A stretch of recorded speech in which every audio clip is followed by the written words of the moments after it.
listening to the Daily Yogi Podcast. Every weekday, I'll share timeless yogi wisdom in bite-sized relatable lessons you can apply immediately to help you expand your perspective on life. In dark laboratories at the University of Calgary, electron multiplying cameras captured 4 mice alive, glowing with the faintest visible light. Each cell emitting photons in a soft radiance barely detectable by the most sensitive instruments science can build. Then death, the light vanished. And it did gradually, measurably. The photon emission dropped significantly after the animals were euthanized. What had been radiating life now emitted only darkness. The researchers documented this phenomenon across multiple species. Mice, plant leaves, living tissues.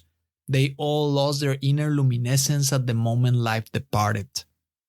But what exactly was this light? What force animated every cell with its subtle radiance, only to withdraw so completely at death?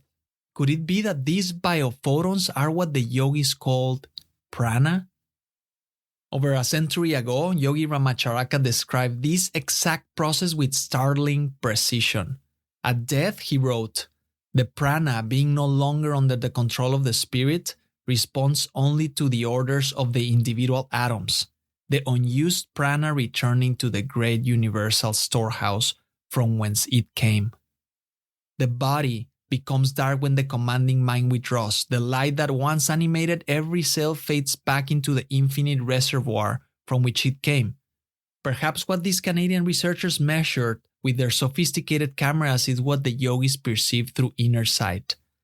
The luminous vapor of life itself, the radiance that distinguishes the living from the dead, the glow that vanishes when consciousness departs its physical vessel. Science has many names for this phenomenon now. Reactive oxygen species, cellular stress responses, metabolic byproducts. But strip away the technical language, and you find the same truth the ancient masters taught. Life literally glows. Death extinguishes that glow. Every cell radiating the faintest photons, broadcasting your aliveness to the universe. Your very being emits a signature of vitality that modern instruments can finally detect. The yogis may have been right all along. Beings of light, temporarily housed in flesh. And when our time comes, that inner radiance simply returns to its source. If this episode gave you something to think about, please leave a quick review on Apple Podcasts or Spotify, wherever you're listening. On Apple Podcasts, go to the show homepage, scroll down to the rating sections, then tap Write Review. On Spotify, go to the show homepage, tap the 3 dots, select Rate Show, and choose your stars. Reviews signal to the algorithm that this podcast is worth promoting and help new listeners discover the show. Thank you. Your support means a lot and goes a long way. And as always, take this reflection into the silence, and I'll see you next time.